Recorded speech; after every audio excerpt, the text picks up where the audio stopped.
안녕하세요. 인바이블의 한명준 목사입니다. 지난 시간부터 우리가 요한일서 2장을 함께 살펴보고 있는데요. 오늘 요한일서 2장 두 번째 시간으로 요한의 편지를 계속해서 우리 함께 읽어보겠습니다.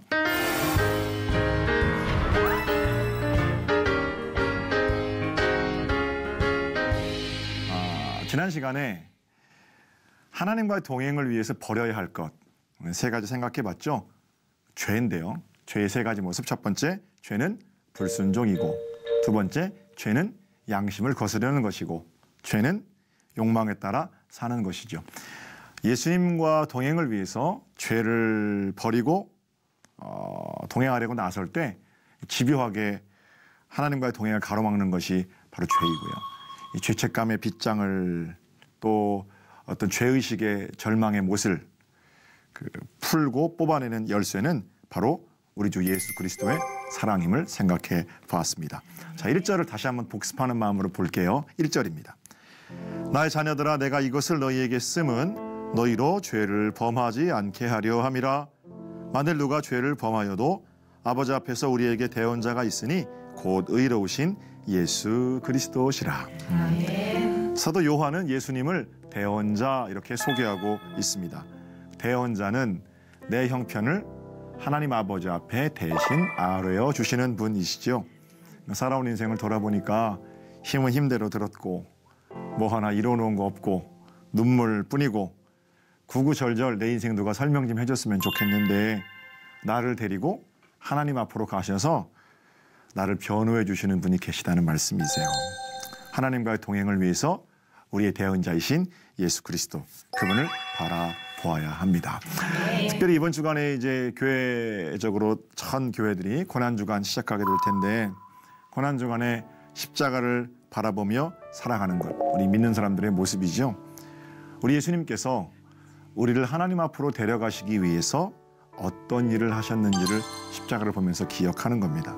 정작 예수님 자신은 험악함 가운데 내어주시고 말할 수 없는 사랑으로 우리를 대신해서 십자가에 달려 돌아가시고, 그리고는 종국에는 하나님 앞에서 우리를 변호하시기까지 하는 복 있는 예수 그리스도, 깊이 만나고 묵상하는 복된 고난주간 되시기를 우리 주님의 이름으로 축복합니다.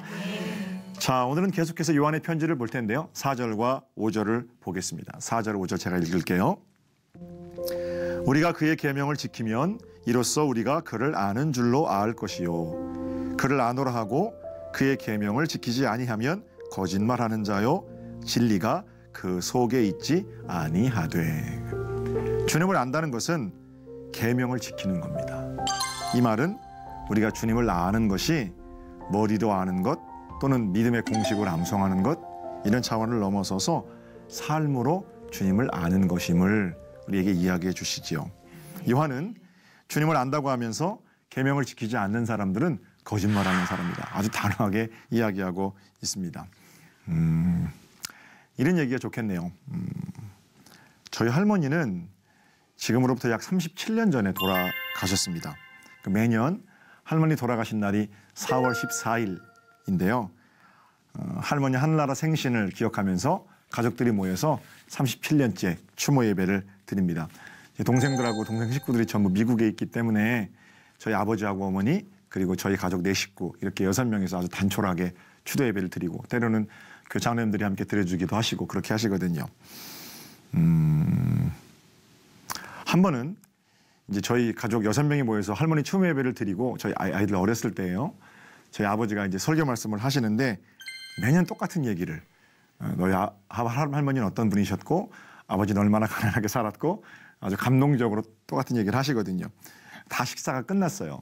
예배가 끝났어요. 그리고 이제 가족들이 모여서 식사를 하는데 제 딸아이가 어릴 때 얘기인데 감동을 받았는지 할아버지에게 이렇게 말하는 거예요. 할아버지, 나중에 할아버지 죽으면 할아버지 사진 놓고 나도 울어드릴게요, 그러는 거예요.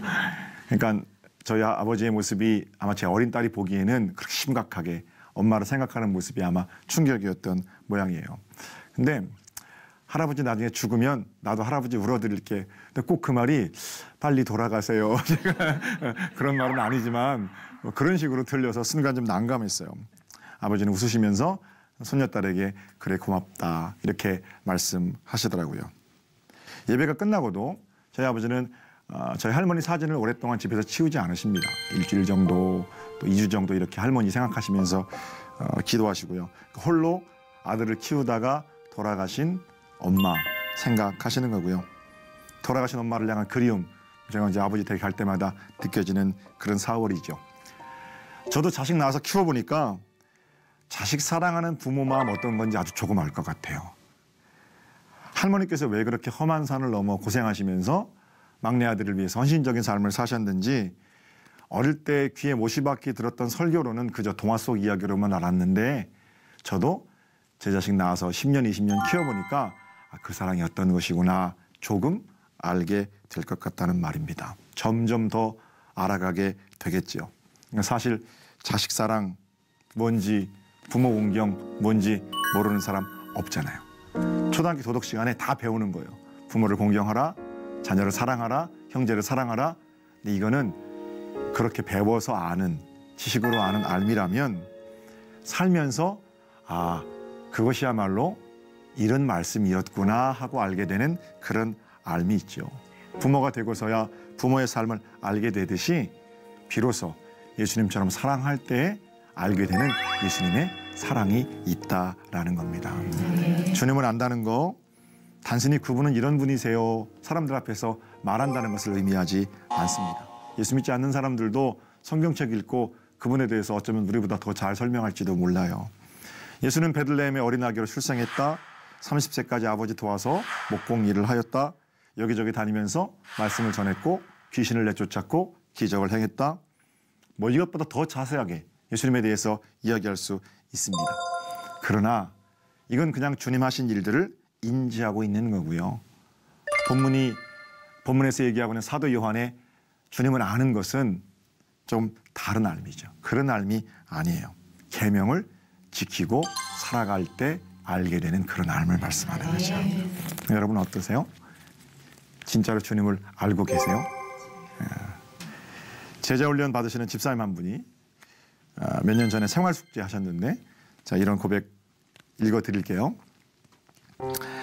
아침에 일어나서 말씀을 펴서 들었는데 요한복음의 말씀이 가슴에 와서 박힙니다. 너희가 내 안에 거하고 내 말이 너희 안에 거하면 무엇이든지 원하는 대로 구하라. 그리하면 이루리라. 참 귀하신 말씀이었습니다. 우리 하나님은 너무 좋으신 분이십니다. 이 말씀에 용기를 얻고 하루를 시작하였습니다. 하나님은 우리 마음의 소원대로 이루시는 분이라는 생각에 내게 펼치실 일들이 기대가 되었습니다. 무엇이든지 원하는 대로 구하라. 그리하면 이루리라. 그런데 말씀을 반복해서 암송하면서 무엇이든지 원하는 대로 구하라는 부분보다 그 앞부분 너희가 내 안에 거하고 내 말이 너희 안에 거하면 이라는 부분이 자꾸 입에서 반복이 되었습니다. 그리고 나는 그 자리에서 하나님께 물었습니다. 하나님, 과연 내가 주님 안에 거하는 성도가 맞는지요? 이렇게 질문 드리고 나니 하염없이 눈물이 흐릅니다. 나는 주님 안에 거하고 주님께서 내 안에 거하시는 일은 안중에도 없고 오직 원하는 대로 구하면 이루어진다는 구절만 조각내어 붙들고 있는 나의 무지를 하나님은 깨닫게 하십니다. 오늘도 이만큼 주님을 더 알아가게 하심에 감사드립니다. 복되고 귀한 간증이죠. 어린아이 시절에는 아버지가 뭐든지 다 해주신다 그렇게 믿고 또 알고 행복하거든요. 천진난만한 겁니다. 그러나 사람이 조금 성장하면 받은 것 또는 받을 것보다 베풀어 주신 것, 또 갚아드려야 할 것 이런 것들에 관심하게 되는 겁니다. 그러니까 뒷부분보다 앞부분. 하나님께서 그토록 원하시는 내가 예수 안에 거하고 예수님이 내 안에 거하시는 그 부분이 더 커 보이는 법이지요. 그러니까 말씀 앞에 자신을 가져다 놓고 나는 과연 그분 안에 거하는가?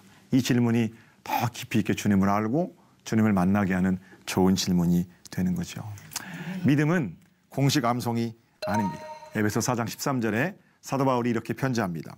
우리가 다 하나님의 아들을 믿는 것과 아는 일에 하나가 되어 온전한 사람을 이루어 그리스도의 장성한 분량이 충만한 데까지 이르리니. 성숙한 사람은 성숙한 그리스도인은 예수를 믿는 것, 예수를 아는 것, 거기 하나가 된 사람입니다. 믿는 만큼 알게 되거든요. 머리의 신앙이 가슴으로 내려와야 되고요. 가슴의 신앙이 손과 발로 내려와야 비로소 우리가 주님을 안다, 이렇게 말할 수가 있겠죠. 100마디 말이 필요한 게 아니고요. 한 가지의 실천이 필요한 때를 삽니다. 주님의 계명을 지키며 사는 복 있는 여러분이 되시기를 우리 주님의 이름으로 축복합니다. 조금 더 여기 이 말을 좀 풍성하게 하는 예화들을 좀 살펴볼까요? 저희 교회에서 경로대학을 하는데 올해는 등록 인원이 벌써 130명 정원이 다 찼는데요. 모시고 나가서 경로대학 중에 한두 번 식사를 합니다. 그러면 120명, 130명 어르신들을 모시고 나가서 바깥에서 외식하는 거 그거 큰일입니다. 제가 나갈 때 꼭 이렇게 제가 이래 보여도 교장이거든요. 그래서 마이크 붙들고 부탁을 드립니다. 여러분, 어르신 여러분, 우리는 모두 예수 믿는 사람들이고 예수 안 믿는 분들도 예수 믿는 교회에서 하는 경로대학에 다니시는 분들이십니다. 그러니까 여러분은 밖에 나가셔서 서정교회 경로대학생이라는 자부감을 가지고 예의를 지키셔야 합니다. 이러면서 이제 단단히 부탁을 드리고 나갑니다. 얼마나 순종들을 잘 하시는지요. 관광지에 가서 식사들 하시면 100명 이상 할아버지 할머니 식사하실 때 진짜 복잡하거든요. 서빙하는 분들이 있으면 막 이리 와라 저리 가라 이거 가져와라 저거 가져와라. 어떤 분들은 드시기도 전에 비닐봉투 꺼내서 싸시는 분들도 계시고요. 근데 저희 경로대학 식사 끝나면 식당 종업원들이 꼭 저한테 하시는 말씀이 있어요. 목사님이시죠? 그래서 예, 제가 목사입니다. 어쩜 믿는 사람들이라 그런지요. 저렇게 많은 분들이 식사하는데 하나도 힘들지 않았어요. 그러는 거예요. 초긴장을 하고 서빙 준비했다가 마음이 편했다는 겁니다.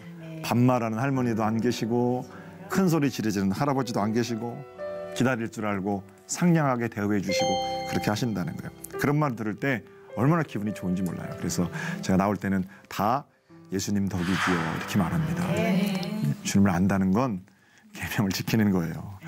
입술로는 예수 믿으라고 세상에서 온갖 귀한 말을 다 쏟아놓으면서 자리가 나면 제일 먼저 뛰어가서 앉고 그러다가 옆에 또 가방 던져놓고 이건 내 친구 자리입니다. 어떻게 복음이 전파되겠어요? 말이 더욱 공허해지는 거죠. 이번 1월 달에 저희 교회 평신도 지도자들이 계신데 지역장들과 함께 여행을 갔습니다. 패키지 여행을 하다 보니까 저희가 이제 8명이고 저쪽 팀이 함께 온 가족 3명, 11명이서 함께 패키지 여행을 했는데요. 마지막 날 공항에서 함께 여행한 신사분께서 저한테 이렇게 말씀하세요. 목사님, 처음 만났을 때 저는 완전히 이번 여행 망쳤다고 생각했습니다. 저쪽을 보니까 8명이 단체인 것 같은데 아주머니들이 서로 권사님, 전도사님 해가면서 자기가 아는 예수쟁이들은 같이 패키지 여행을 하면 시끄럽고 예의 없고 아무 데서나 찬송하자고 하고 기도하자고 하고 주변 사람 배려하지 않고 그래서 이번 여행도 저 8명의 소란을 어떻게 받아내나 우린 3명인데 이렇게 생각했다라는 겁니다. 그런데 그분이 마지막에 이번 예수쟁이들은 좀 다른 것 같아요. 그러세요. 양보도 하고 힘든 일은 솔선해서 하고 다른 사람 배려할 줄도 알고 예의도 갖추고 그래서 자기가 가지고 있는 기존의 무례한 예수쟁이들이라는 인식이 바뀌었다는 거예요. 돌아오는 비행기에서 그분을 위해서 저는 잠시 기도했습니다. 하나님, 그분도 좋은 사람들을 만나서 좋은 교회에서 신앙생활을 할 수 있게 해주세요. 예수를 안다는 것은 우리가 살아가는 구체적인 삶과 무관하지 않습니다. 삶이 증거가 되지 않으면 오히려 주님을 안다는 것이 공허한 거지요. 달면 삼키고 쓰면 뱉는 그런 마음의 상태로는 내 기분에 따라 움직이는 신앙의 수준, 그저 그것을 살아낼 뿐입니다. 저희가 식당을 운영하시는 권사님 한 분이 계신데 오늘 좀 간증이 많은데요. 자, 나의 삶을 책임지시고 나를 너무 잘 아시는 주님을 찬송합니다.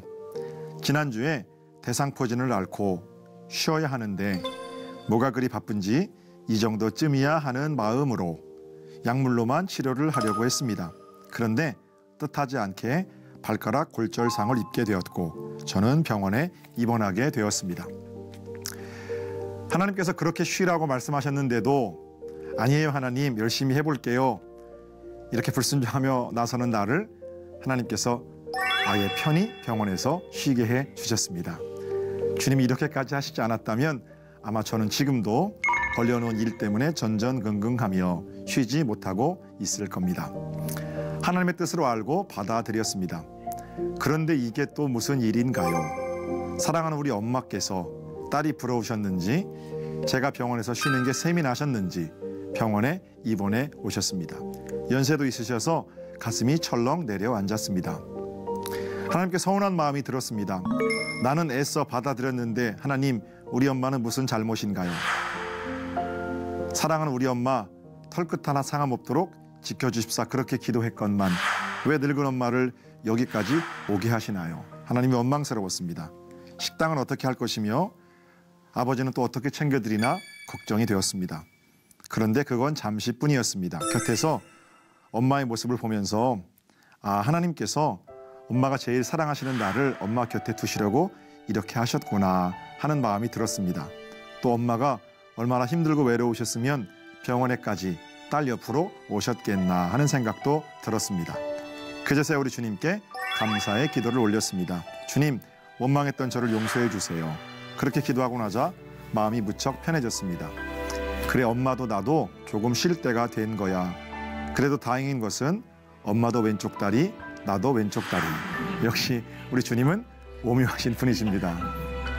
다행히 엄마도 나도 수술이 잘 끝났습니다. 많이 아파하지도 않으시고 회복도 빠르시고 침대에 앉아 엄마를 쳐다보면서 기쁨의 눈물이 멈추지 않습니다. 오늘도 졸지도 않으시고 주무시지도 않으시면서 내 일에 간섭하시고 내 삶을 오차없이 인도해 가시는 살아계신 하나님을 찬송합니다.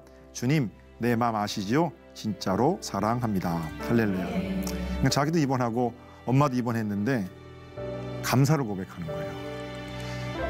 세상을 바꿔버리는 거창한 일, 거기서부터 주님을 알고 주님의 계명을 지키는 건 시작하는 게 아닙니다.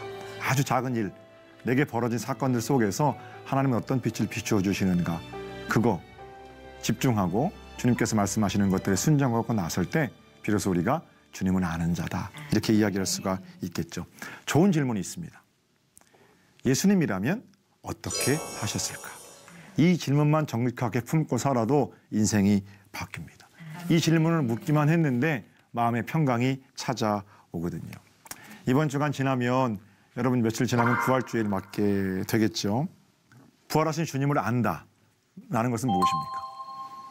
부활에 대한 완벽한 설명 그거 아니죠.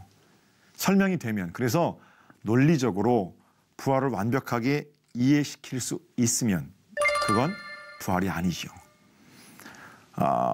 부활을 증거하는 일은 어떤 공식을 암송한다든지 어떤 일들을 논리적으로 풀어서 부활은 이런 것이다 깔끔하게 더 이상 질문 없도록 설명해낼 수 있는 게 아니라는 거예요.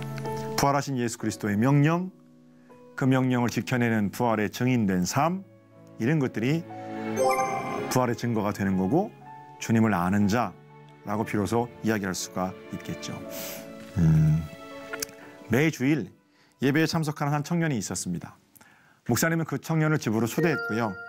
청년이 자신의 이야기를 목사님께 합니다.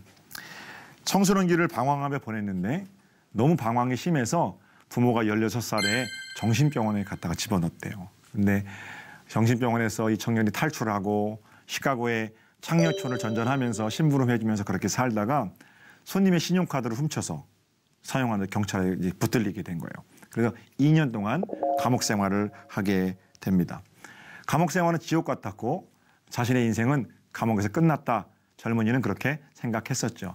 그런데 우리 좋으신 하나님은 그 감옥에 청년을 위한 한 사람을 준비하고 계셨습니다. 감방 안에 나이든 죄수가 이 젊은이를 불쌍히 여기고 감싸주게 됐고요. 이 젊은이는 사랑받았으니까 이 늙은 죄수와 함께 좋은 관계로 지내게 됐죠. 매일 저녁 늙은 죄수는 말씀을 한 장씩 젊은이에게 읽어주었고 그 젊은이는 들어야 했습니다. 그러다가 누가복음 15장 잃어버린 동전, 잃어버린 양, 잃어버린 아들 그 부분을 읽는데 이 청년이 예수님께서 기다리고 계심을 하나님 아버지께서 자신을 여전히 사랑하고 계심을 깨닫게 되는 거죠.